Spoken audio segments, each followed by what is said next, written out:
I stood in our empty penthouse, clutching the divorce papers like a trophy of the war I finally won. I asked for freedom, and he gave it to me with a silence so deafening it made my skin crawl. No shouting, no begging, just the cold, metallic click of the door as he walked out of my life forever. I thought I was finally breathing, but 3 hours later, a paramedic called from his cell phone, and my world turned to ash. He didn't leave because he stopped loving me. He left so I wouldn't have to watch him die.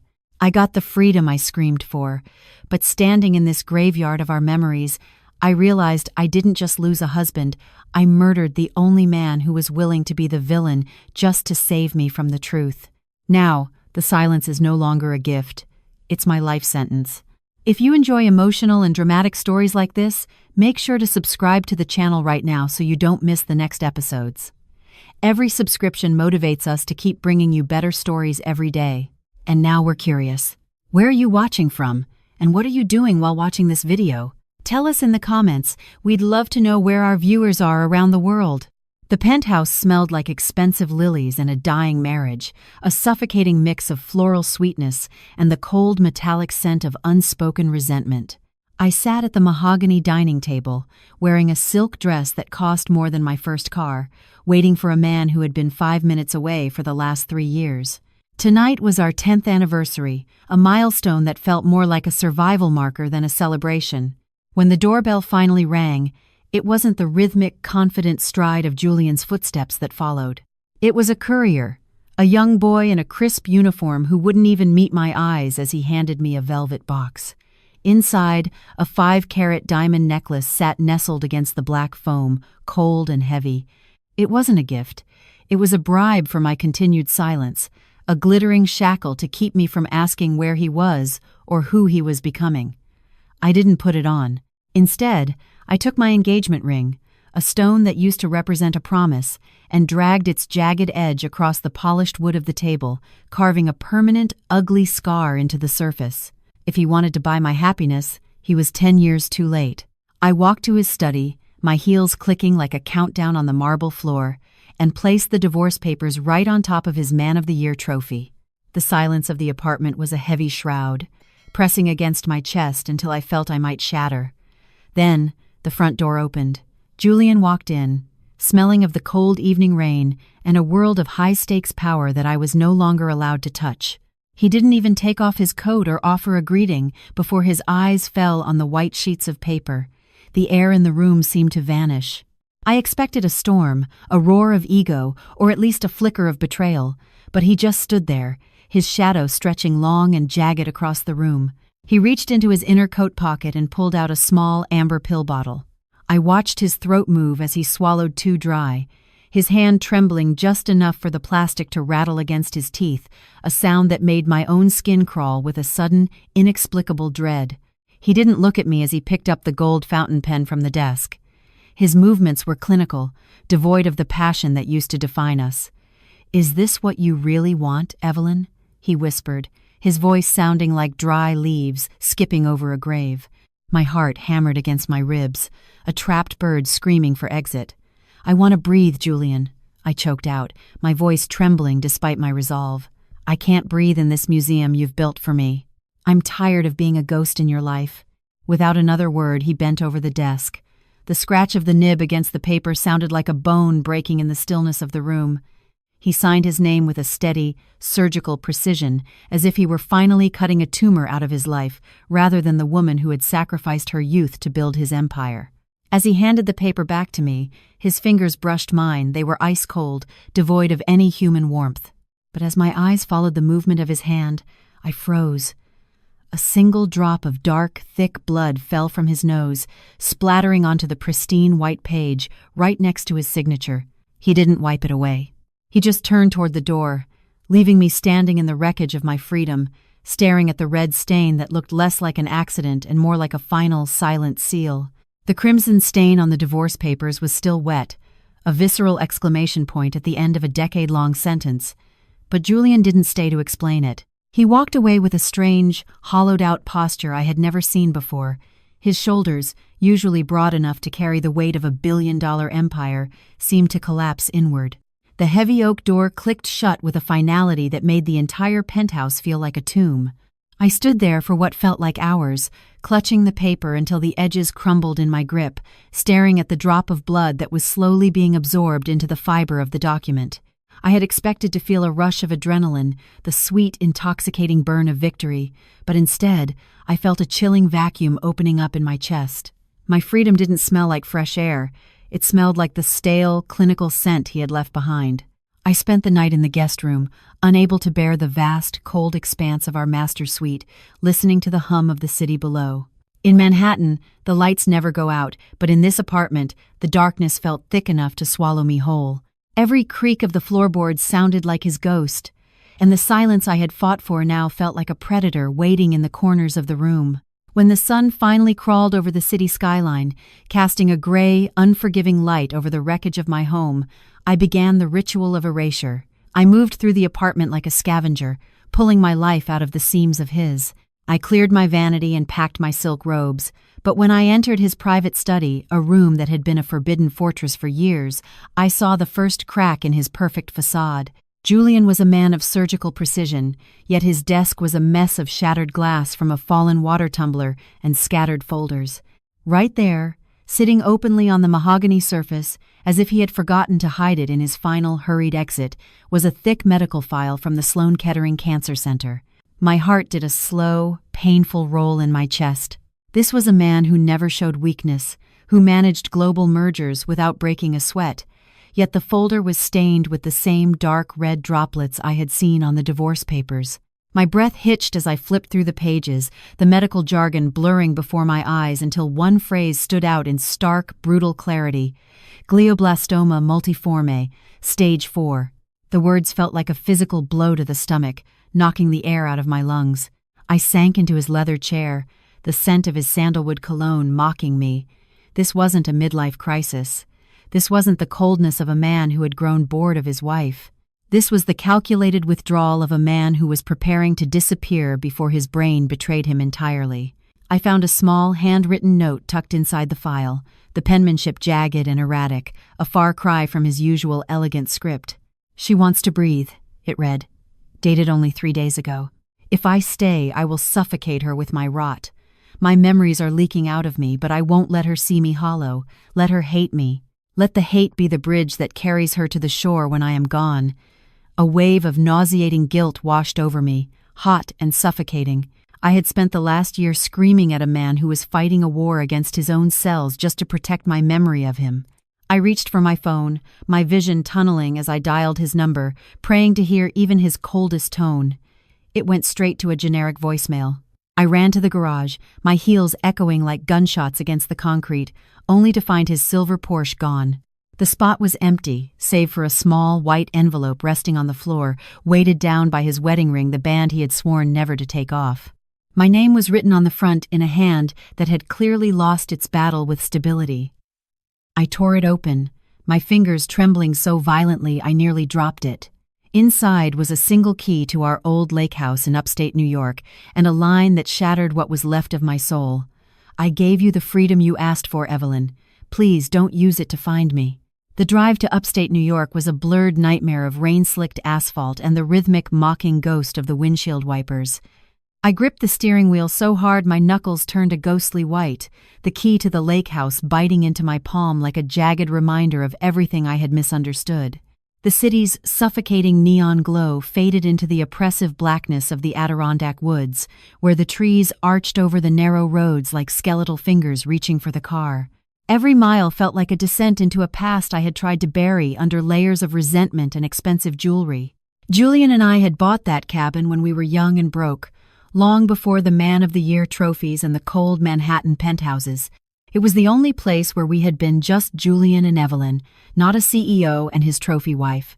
Now, it was his fortress of solitude, his chosen graveyard. My mind kept replaying that jagged line from his note, "Don't use your freedom to find me," but I had never been less free in my life. I was tethered to him by a wire of guilt and a love that had suddenly reignited under the terror of loss. As I pulled into the gravel driveway, the headlights cut through the mist to reveal the weathered cedar siding of the cabin. It looked smaller than I remembered, Or perhaps I had just grown too used to the grandiosity of our hollow life in the city. There was a single, flickering light in the window, casting a pale, sickly yellow glow onto the porch.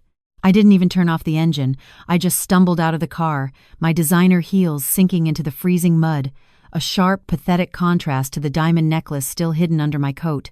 I fumbled with the key, my hands shaking so violently it took 3 tries to find the lock. When the door finally creaked open, the warmth from the fireplace hit me, but it was tainted by a heavy, metallic tang of medication and the sour scent of a body fighting a losing battle. I found him in the oversized leather armchair facing the dark lake, the very chair we had picked out at a flea market 10 years ago. Julian didn't turn around, but I saw his hand, the hand that used to sign multi-million-dollar deals, clutching a plastic basin, his knuckles trembling with the effort of simply sitting upright. "I told you not to come, Evelyn," he whispered. His voice was a ghost of its former self, thinned out by pain and a terrifying resignation. I walked around the chair, my heart hammering against my ribs, and when I saw his face, I had to swallow a sob. The man who once commanded boardrooms with a single glance now looked fragile, his skin sallow and his eyes clouded behind a film of exhaustion. On the side table, next to a stack of old Polaroids of us, sat a portable oxygen concentrator and a pill organizer overflowing with heavy steroids. I sank to my knees at his feet, ignoring the dust ruining my silk dress, and reached for his hand. It was parchment thin, his pulse a frantic, irregular thrumming against my palm. "Why didn't you tell me, Julian?" I choked out, the tears finally breaking through, hot and bitter. "You let me spend a year thinking you were a monster. You let me hate you." He slowly turned his head, a pained, laborious movement that made me want to howl at the injustice of it. For a fleeting second, the fog in his eyes cleared, and I saw the man who would burn the world down just to keep me warm. "Because hate is a clean wound, Evelyn," he murmured, his thumb feebly brushing my cheek. Grief is a rot. I wanted you to leave with your heart intact, not watch it break every day as I forgot how to speak your name." He closed his eyes, his breathing becoming shallow and ragged. In that moment, the freedom I had begged for felt like a cruel joke. I had won the battle to leave him, only to realize I was now a prisoner to a man who was leaving me in a way I could never stop. I reached out to adjust the blanket over his shivering frame, but he suddenly flinched away from my touch. His eyes snapped open, but the recognition I had seen seconds ago was gone, replaced by a terrifying, hollow blankness. He stared at me with the polite, distant curiosity of a stranger meeting someone on a crowded subway. "I'm sorry," he said, his voice terrifyingly formal.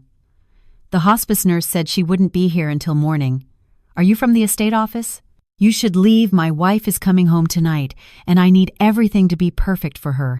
He looked back at the door, his face lighting up with a haunting, joyful expectation for a woman who was already standing right in front of him, broken and unrecognized. His words felt like a physical strike to my chest, a blow that left me gasping for air in the sudden, suffocating silence of the cabin. To Julian, I was no longer the wife who had just spent a decade building a life with him. I was a nameless intruder, a shadow flickering in the periphery of his failing mind. I stood frozen at his feet, my hand still reaching for a man who was no longer there, even though his body remained anchored in the leather chair. The transition was so absolute that the scream building in my throat died before it could reach my lips.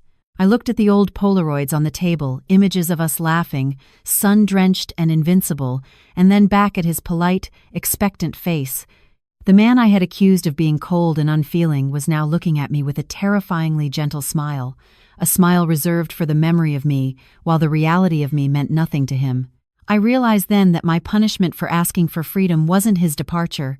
It was his presence without his recognition. It was being erased from the heart of the only person who had ever truly known me. I'm just here to check the fireplace, Julian," I lied, my voice cracking like dry kindling. I couldn't tell him the truth. To force him to recognize me now, in his fragile state, felt like an act of emotional violence I couldn't commit. I stood up, my legs feeling like lead, and began to move around the small kitchen with the mechanical efficiency of a servant. In a desperate attempt to be useful, I grabbed my silk Hermes scarf, a $300 piece of fabric, and used it to wipe away the spilled water and medication from the dusty floorboards. The luxury of my former life looked absurd in this temple of decay, but I didn't care.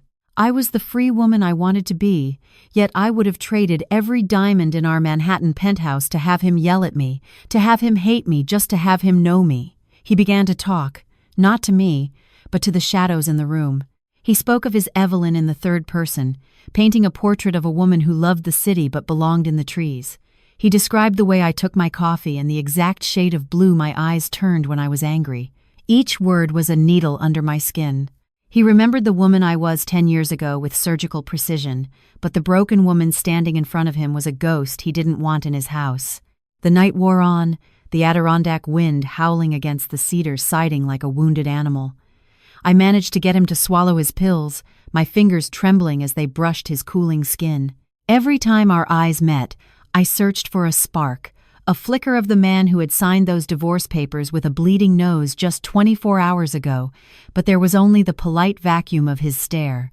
Around midnight, his agitation began to rise, his eyes darting to the door every time the wind rattled the latch.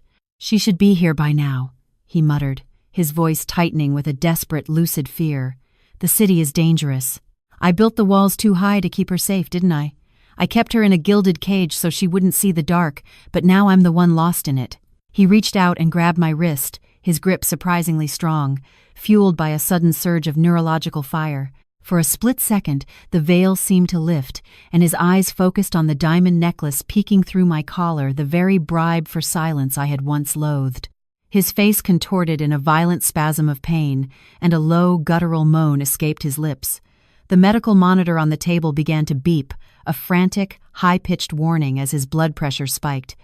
I lunged for the emergency sedative, but as I turned back, Julian was no longer looking at me. He was staring at the frost-covered window with wide, terrified eyes. Through the glass, illuminated by a flash of lightning, stood a silhouette on the porch, a man whose build and stature were a perfect, haunting mirror of a younger Julian. "He's here," Julian whispered, his voice trembling with a dread that bypassed his confusion. "He's come to take the memories I tried to save. Evelyn, run." If you enjoy emotional and dramatic stories like this, make sure to subscribe to the channel right now so you don't miss the next episodes. Every subscription motivates us to keep bringing you better stories every day.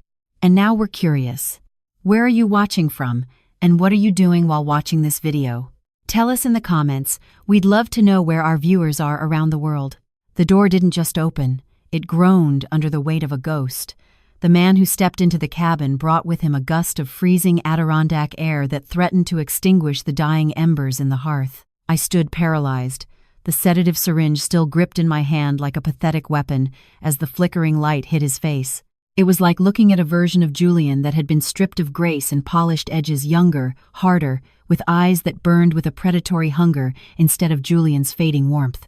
This was Marcus, the brother Julian had spent a decade erasing from our lives, the dark stain on the Sterling family name that I had only heard about in hushed, terrified whispers. He looked at Julian, then at me, his gaze lingering on the diamond necklace and the expensive silk scarf I had ruined to mop the floor.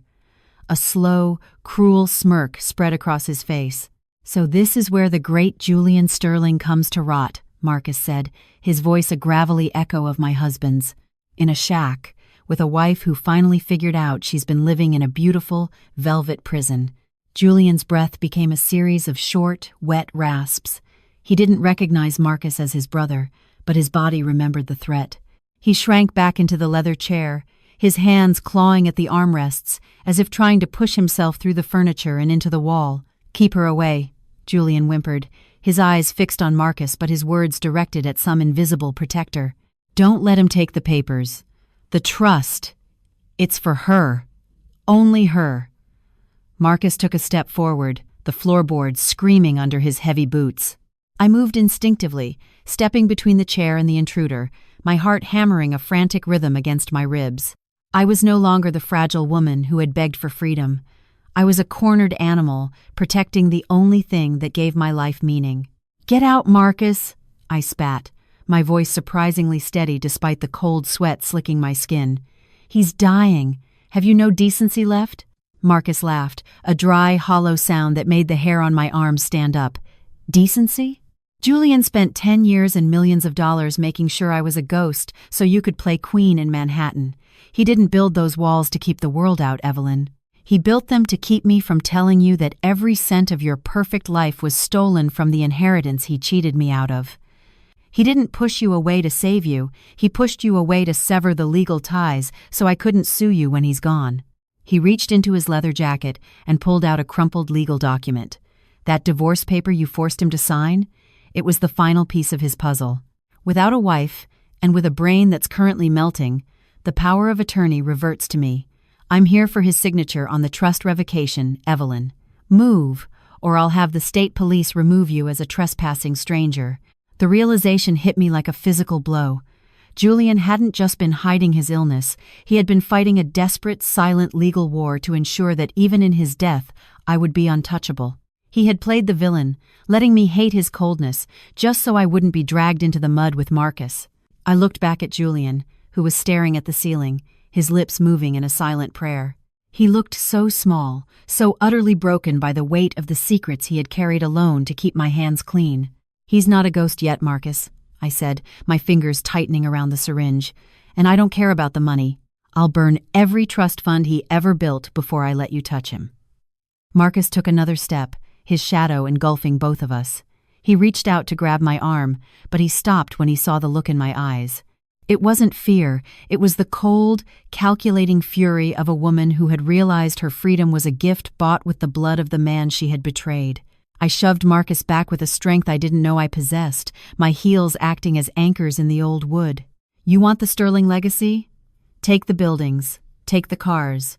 But you touch him again, and I will use every connection I have in New York to make sure you spend the rest of your life in a cell." Marcus paused, but his eyes suddenly widened as he looked past me toward the chair.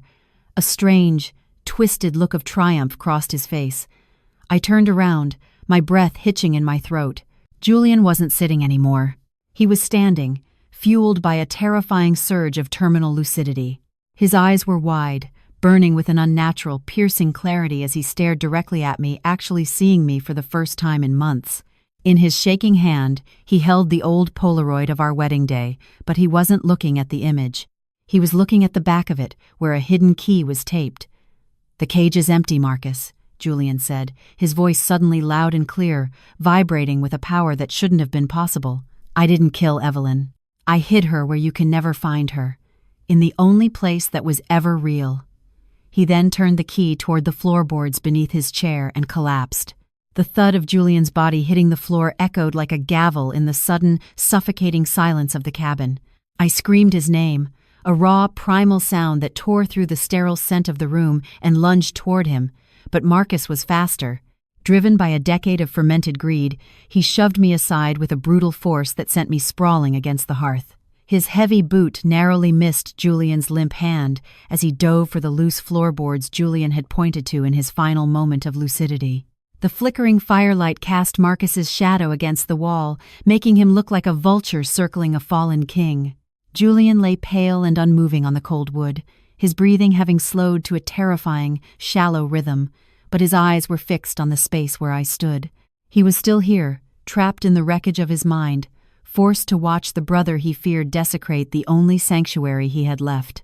Marcus let out a guttural cry of triumph as he pried up the splintered plank, his fingernails bleeding as he reached into the dark hollow to pull out a steel lockbox. "Finally," Marcus hissed, his face contorted with a sickening joy. "The offshore ledgers. The proof of every dollar you stole to build your Manhattan throne." He fumbled with the key Julian had hidden, his hands shaking with an almost manic energy. I scrambled back to Julian's side, pulling his cooling head into my lap, my heart breaking for the man who had died 1,000 tiny deaths to protect a world that was now crumbling around him.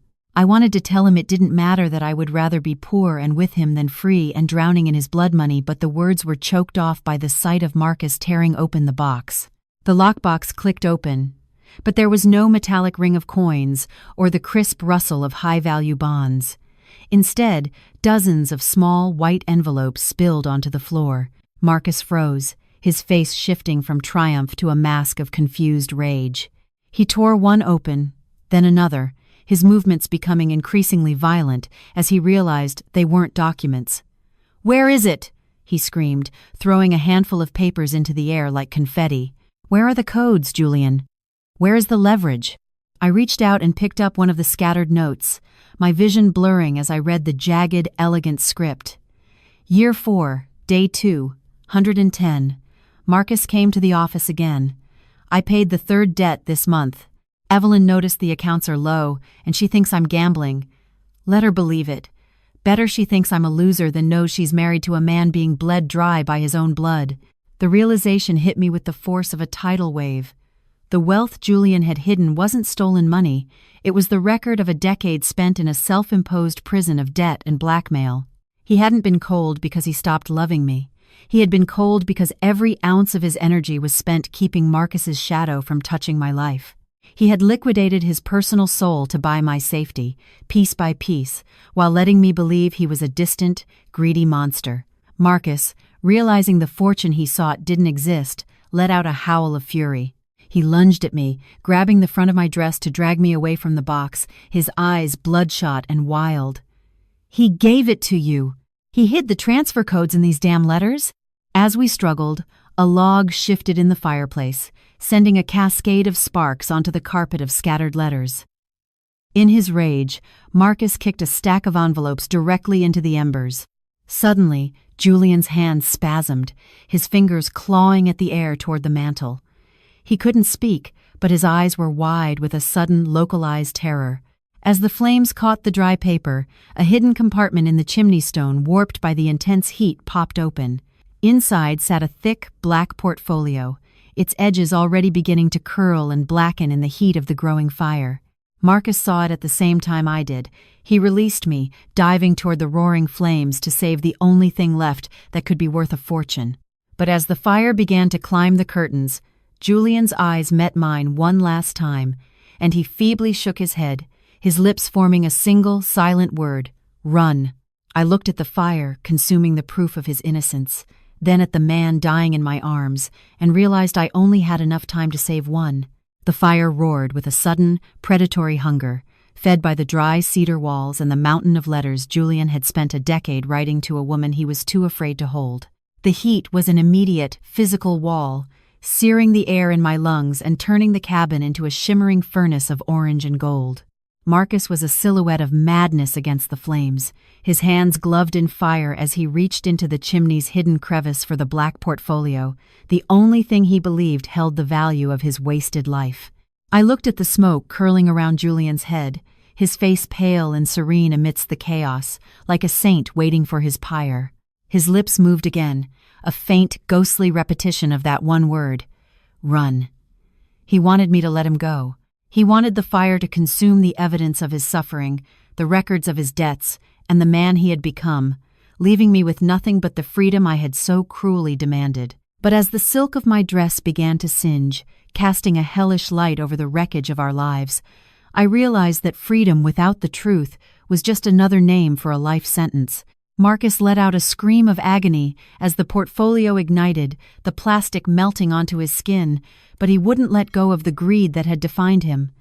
I had a split second, a heartbeat of impossible choice. I could reach for the portfolio, save the documents that might prove Julian wasn't a criminal, and reclaim the sterling fortune. Or I could grab the man who had broken his own soul to keep mine clean. I didn't hesitate. I turned my back on the money, the ledgers, and the legal vindication. I wrapped my arms around Julian's chest, my lungs burning with every breath of charcoal-laden air, and began to pull. He was heavier than he looked, a dead weight of a decade's worth of secrets, but adrenaline turned my blood into liquid fire. I dragged him across the splintering floorboards, the heels of my designer shoes snapping off as I retreated from the advancing wall of heat, leaving a trail of ruined luxury in the dust. The sound of the cabin dying was deafening, the groan of heavy timber, the shatter of glass, and Marcus's incoherent bellows as he realized the portfolio he had finally grasped was nothing but ash and scorched vellum. "Leave it, Marcus!" I screamed over the roar of the inferno, but he was lost in a cloud of thick, black smoke, a prisoner to the very obsession he thought would set him free. I reached the porch, the freezing Adirondack air hitting my face like a cold blade, shocking my senses back into the brutal reality of the night.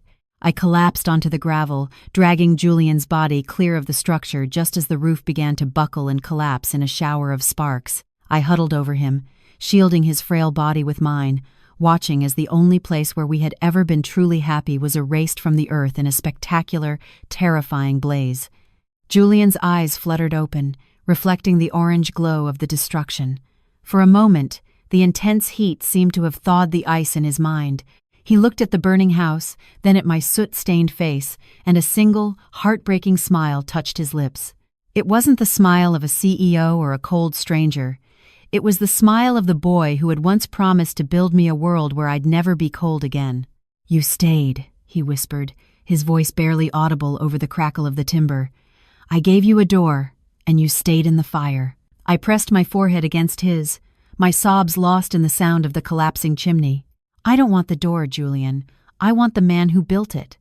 I held him as the sirens finally began to wail in the distance, their blue and red lights dancing against the snow-covered pines. I had saved him from the fire, but as I looked at the way his chest barely moved, I knew the real battle, the one against the darkness he had tried to burn away, was only just beginning. As the paramedics rushed toward us, a dark figure emerged from the tree line, far from the heat of the blaze. It wasn't Marcus. It was Julian's personal attorney, the man who had handled our divorce, holding a satellite phone and looking at the burning cabin with a chilling lack of surprise. He walked toward me, stepping over the scorched remnants of an envelope that had blown out of the house. "You shouldn't have gone back for him, Mrs. Sterling," the lawyer said, his voice as cold as the winter wind. "Julian didn't just burn the house to hide his debts. He burned it to destroy the evidence of what he did to your father's company 20 years ago." The lawyer's words hung in the frigid night air, more biting than the winter wind that whipped the embers of my life into a frenzy. I looked down at Julian, whose head was still resting against my soot-covered lap, his breathing shallow and rhythmic, like a clock winding down. The man I had just pulled from the jaws of death was now being recast as the architect of my family's ruin. My father's bankruptcy, the heart attack that followed, the years of poverty that had shaped my desperate need for security, it had always been a nameless, faceless corporate raid in my mind. To hear that the raider was the man I had spent 10 years loving felt like a second fire, one that burned from the inside out. I looked up at Mr. Thorne, Julian's attorney, whose sudden appearance in the remote Adirondacks was no coincidence. His black sedan was already idling by the tree line, its headlights cutting through the smoke. "You're lying," I whispered, though my voice lacked the conviction of a woman who believed her own words. "Julian saved me. He built everything for me." Thorne stepped closer, the snow crunching under his expensive loafers. "He built it with your father's bones, Evelyn. I've been tracking Julian's GPS for weeks because I knew his mind would lead him back here to burn the evidence. Why do you think he was so eager to sign those divorce papers the moment the cancer started eating his brain? He wanted to die before you found out that your hero was actually your executioner." I looked back at the burning cabin, the roof finally caving in with a thunderous roar that sent a plume of ash toward the stars. The black portfolio Marcus had died trying to save wasn't just about Julian's debts. It was the original blood-stained legacy of the Sterling Empire. I felt a cold, hollow numbness spreading through my limbs. Was this why he had been so distant? Was every diamond necklace a restitution payment for a debt he could never fully settle? I wanted to shake him, to scream at him, to wake up and defend himself, but Julian was drifting further away, his body finally surrendering to the trauma of the fire. The paramedics finally reached us, their heavy boots thudding on the gravel as they lifted him from my arms. As they loaded him into the ambulance, Thorne held out a gold pen, the same kind Julian had used to sign our separation. "The creditors are coming for what's left of the Sterling name. Evelyn. Marcus is gone, and Julian won't last the night. Sign the final waiver, walk away with the secret settlement he carved out for you, and let the lies burn with that house." It felt like a trap, a final test of the freedom I had once so arrogantly demanded. I looked at the ambulance, its doors about to close on the only man who had ever truly known me, even if that knowledge was built on a foundation of deceit. If he had destroyed my father, he had spent every day since trying to resurrect a world where I would never feel that pain again. I pushed Thorne's hand away, my fingers stained with soot and Julian's blood. "I'm not signing anything," I said, my voice hardening into a blade. I followed the stretcher into the ambulance, but as the technician checked Julian's vitals, he noticed something tucked inside Julian's scorched wool coat, right against his heart. It was a crumpled, yellowed photograph that had miraculously escaped the flames. I reached out and gently took it, my heart stopping as I recognized the face. It wasn't Julian's family. It was a photo of my father, taken weeks before his death. On the back, in my father's own hurried, shaky handwriting, were the words, "Julian, the wolves are at the door. Strip the company, hide the assets in your name, and take care of her. It was the only way to save her from the others. Forgive me for making you her villain." My breath caught in my throat. My father hadn't been a victim. He had been the mastermind. He had chosen Julian to be the monster in the public eye so that I could remain an innocent heiress. Julian hadn't stolen my life. He had spent 10 years carrying the weight of my father's sins, letting me hate him just so I could love the memory of a father who didn't deserve it. I looked at Thorne, who was watching me through the ambulance window with a look of pure, calculated malice. He realized I had seen the note. He leaned in and whispered, just before the door slammed shut, "Your father was right about the wolves, Evelyn, but he forgot to tell you that I was the one who let them in. And now that Julian can't protect you, I'm coming for everything he saved. I will refine Part 9 to sharpen the legal and psychological warfare, ensuring the confrontation feels grounded in a high-stakes New York corporate setting while maintaining the emotional weight of the story." The ambulance screamed through the upstate New York night, the siren a jagged blade cutting through the silence of the frost-covered pines. Inside the cramped, sterile cabin, I sat motionless, my fingers white-knuckled as I gripped the charred photograph, the final proof of the brutal sacrifice Julian had made over the last decade. Thorne's threats still echoed in my ears like the snarling of a wolf at the door. I realized now that Julian had never been the predator. He was the blood-stained shield that had kept the real monsters from touching me. I looked at Julian's face under the harsh fluorescent lights. His chest rose and fell in shallow, agonizing hitches, a dying candle flickering in a storm. The freedom I had so loudly demanded was nothing but a terrifying vacuum without his silent protection. Thorne wasn't just a lawyer. He was the architect of my father's downfall, and now he was preparing to dismantle the remaining Sterling Empire before Julian's heart even stopped beating. When we arrived at the medical center, the lobby exploded into a theater of undeclared war. Men in dark suits clutching legal briefs were already waiting like vultures circling a fresh kill. These were the creditors and predatory shareholders Julian had spent his life holding at bay. I stood my ground as they offloaded Julian's stretcher, my silk dress torn and stained with ash, now serving as the armor of a woman who had finally woken up. Thorne stepped forward with a triumphant smirk, thrusting a file into my face, an emergency injunction to freeze Julian's medical decisions. But he had forgotten one crucial detail.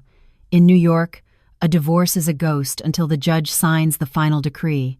I stared directly into his eyes, my voice ringing with a cold authority that silenced the room. "As the legal spouse and next of kin, I am revoking your access. Security, remove this man from the ICU floor. He has no standing here." Inside the hushed sanctuary of the ICU, the heart monitor chirped with a rhythmic, haunting countdown. I sat beside Julian, leaning close to his ear, whispering to the man who drifted in the gray space between worlds. "You've protected me long enough, Julian. It's my turn to hold the fortress." I picked up his phone, entering our wedding date as the passcode. It unlocked, revealing hundreds of intercepted messages Thorne had buried. Suddenly, a nurse entered. Her movements hurried as she reached not for the IV line, but for Julian's left hand. She wasn't checking his pulse. She was trying to slip the wedding ring off his finger. I lunged forward, catching her wrist in a vice grip. "That ring stays where it is, I reet quoique rung." She trembled, glancing toward the glass partition where Thorne stood watching, his face a map of desperate rage. In that moment, Julian's phone buzzed. It was a pre-programmed alert titled with my father's initials. A voice recording began to play, low but unmistakable. "Evelyn, if Julian can no longer fight, look at his ring. It's not just gold, it's the vault. The proof of Thorne's fraud is hidden within it." I looked at the ring and noticed a microscopic seam along the inner band. But before I could examine it, the ICU doors were forced open. Thorne marched in, accompanied by a hospital administrator he had clearly bribed, Mrs. "Sterling, your husband's mental incapacity makes this marriage a legal nullity," Thorne roared, waving a fresh court order. Hand over his personal effects, including that ring, or I'll have you arrested for obstructing medical care. You have 10 seconds before I take control of his life and his death." I stood between Thorn and Julian's bed, my thumb pressing against the secret seam on the ring. It clicked open, revealing a tiny, high-density microchip hidden in the gold. I looked at Thorn's paling face and realized he wasn't just afraid of the chip, he was afraid of the fact that Julian's eyes had just snapped open, filled with a sudden, terrifyingly clear recognition. "The vault is open, Thorn," Julian whispered, his voice a rasp from the grave, "and my wife just found the key to your cage." The silence that followed Julian's whispered declaration was heavy, thick with the scent of ozone and the looming shadow of an empire in collapse. Thorn froze, his face draining of color until it matched the sterile white of the ICU walls. For a heartbeat, the power dynamic shifted. The dying man in the bed was no longer a broken patient, but a judge delivering a final sentence. Julian's hand, though trembling and ice-cold, squeezed mine with a sudden, desperate strength. I felt the microscopic ridge of the chip hidden within the gold of his ring, a tiny shard of truth that held enough weight to crush Thorn's life. "You think you can just walk out of here with that?" Thorn snarled, his voice dropping to a dangerous, low vibrato. He signaled the 2 guards to block the door, his eyes darting toward the medical monitor. "This is Manhattan, Evelyn. Evidence vanishes. People disappear. You're holding a death warrant, not a key." I didn't blink. The years of being a trophy wife had taught me how to read the exact moment a powerful man begins to drown. Thorn wasn't threatening me, he was pleading for his life with a snarl. I held Julian's phone up, the screen glowing as it synced with the encrypted chip via a preset proximity protocol Julian had clearly spent years perfecting. "It's not just a file, Thorn," I said, my voice echoing with a cold, newfound authority. "It's a dead man's switch." The moment I authenticated my biometric scan, the transmission to the Southern District's federal server began. It's currently at 60%. If my heart rate spikes or if this phone leaves a 10-foot radius of Julian, the entire ledger of your bribes and my father's forced bankruptcy goes public instantly. Thorn lunged toward me, his hand outstretched to snatch the device, but the desperation in his eyes told me I had already won. I watched as the man who had terrorized my family for decades realized he was standing in a trap that had been set 10 years ago. Julian's hand tightened on mine one last time, a brief, agonizing pulse of recognition. His eyes, once sharp and commanding, drifted toward the window, watching the first gray light of a New York dawn crawl over the skyscrapers. His breathing became a series of ragged, shallow gasps, the heart monitor beginning to emit a long, continuous tone that pierced through the tension in the room. "Julian, stay," I sobbed. Ignoring the sound of the ICU doors being forced open by the FBI task force I had alerted through Julian's hidden emergency app. Thorn was slammed against the glass partition, his protests drowned out by the chaos of federal agents and medical teams swarming the bed. I was pushed back into the hallway, a ruined queen in a soot-stained coat, clutching the gold band that had been my cage and was now my only weapon.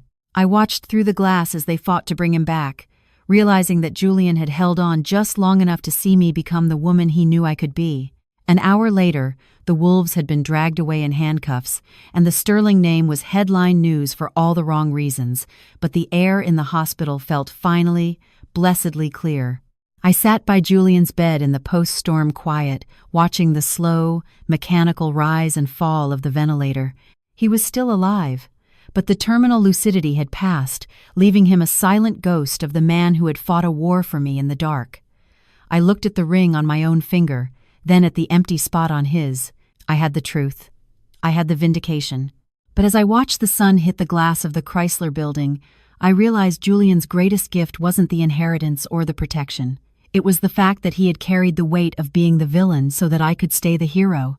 I stood up to leave, the weight of the Sterling future heavy on my shoulders, when the head of the FBI task force approached me with a grim expression. He held a small, encrypted tablet recovered from Thorn's private safe. "Mrs. Sterling, there's one more folder you need to see," he said, his voice dropping to a whisper. "It's a series of payments Julian made to a private clinic in Geneva. It wasn't for his cancer. It was for a young girl who shares your exact DNA. A sister Julian spent 10 years hiding from both you and Thorn."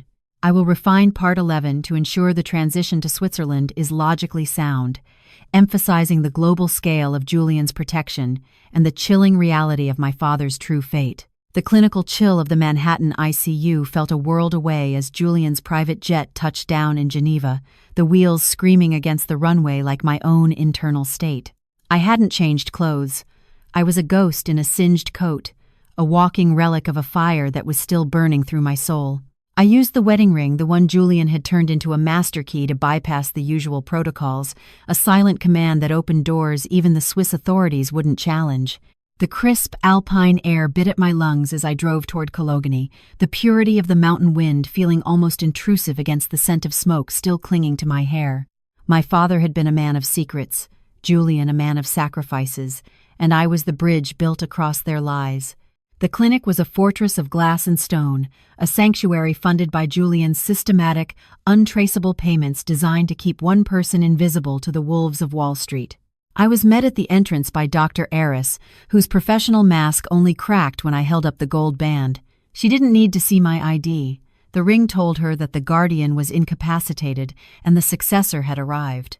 Julian feared this day would come, she said, her voice echoing through the silent, lavender-scented corridors. He spent 10 years ensuring this place was a ghost on every map. We ascended to the private wing, far from the frantic beeping of the New York monitors. Julian hadn't just been shielding me from Thorne's greed. He had been protecting a child from the very name I carried.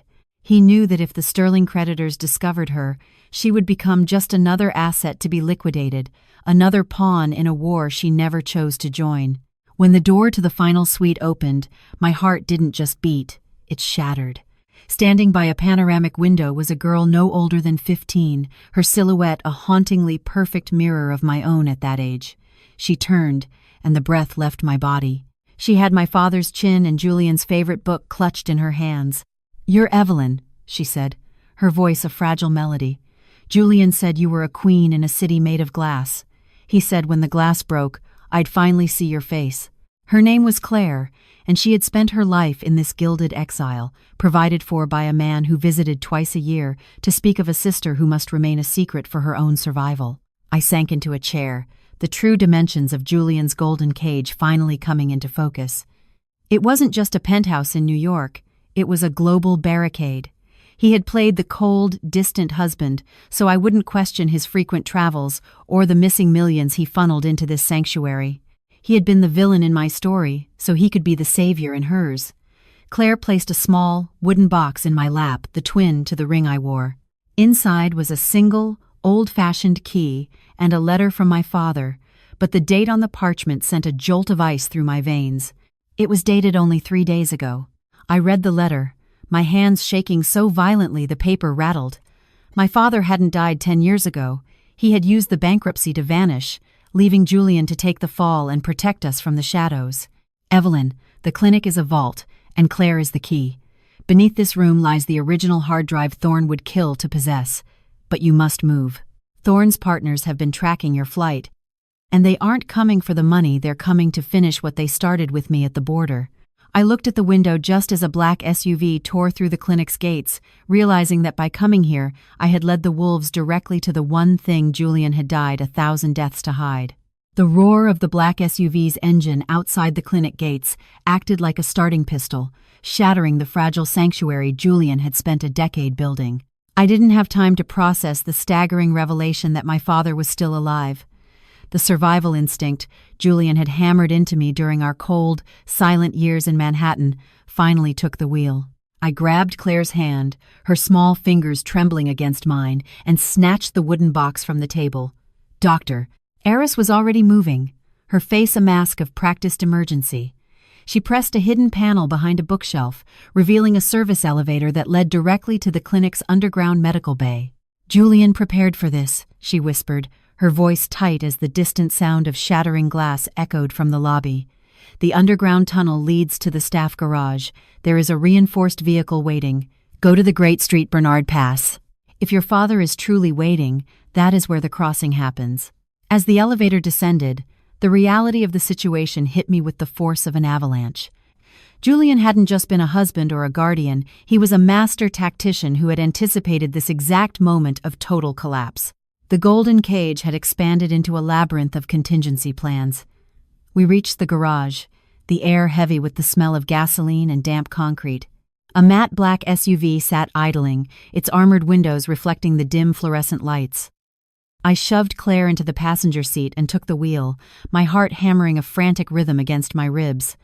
As we tore out of the hidden exit and onto the winding alpine roads, I saw the headlights of our pursuers in the rearview mirror, two sleek, predatory shadows closing the gap with terrifying speed. Thorne's partners weren't just lawyers or creditors, they were mercenaries, the wolves my father had feared, and they were hungry for the hard drive that could incinerate their lives. The drive up the mountain was a blur of white knuckles and screaming tires. Claire sat silent beside me, clutching her book as if it were an anchor in a world that had just turned into a nightmare. "Is he really alive?" she asked, her voice small against the roar of the wind. Julian said he was a star we could only see from a distance. I didn't have an answer. I was chasing a ghost while being hunted by monsters. As we climbed higher into the clouds, the snow began to fall in heavy, blinding sheets, turning the world into a monochromatic landscape of ice and jagged rock. The great street, Bernard Pass, loomed ahead, a treacherous ribbon of asphalt that seemed to lead into the very heart of the storm. The pursuers were closer now, the glare of their high beams blinding me every time I checked the mirror. I knew I couldn't outrun them on the straightaways, so I waited for the hairpin turns, using the weight of the armored vehicle to drift through the corners, just as Julian had taught me on those rainy nights at the track. We reached the summit, where the ancient monastery stood as a silent witness to centuries of desperate travelers. A lone figure stood by a stone marker at the edge of the border, his silhouette barely visible through the swirling snow. My breath caught in my throat. The posture, the way he held his head, it was my father. I slammed on the brakes, the SUV skidding to a halt, mere feet from the precipice. I stepped out into the freezing wind, Claire following closely behind me, as the two mercenary vehicles boxed us in, their doors swinging open to reveal men with cold eyes and suppressed weapons. My father turned slowly, his face aged by a decade of shadows, but his eyes were the same ones that had looked at me with adoration before the world fell apart. "Evelyn," he said, his voice a rasping echo of my childhood. "You brought the key." I held out the wooden box, but as the mercenaries stepped forward, my father didn't reach for me. He reached for the box, his gaze fixed on the hard drive inside with a hunger that felt colder than the alpine wind. He looked at the men behind me and nodded, a silent signal that made the hair on my arms stand up. "Thank you, Julian," my father whispered to the sky, "for keeping the assets safe until I was ready to take them back." I realized then, with a soul-crushing clarity, that Julian hadn't been protecting Claire and me from the wolves, he had been protecting us from the man who was now standing in front of us.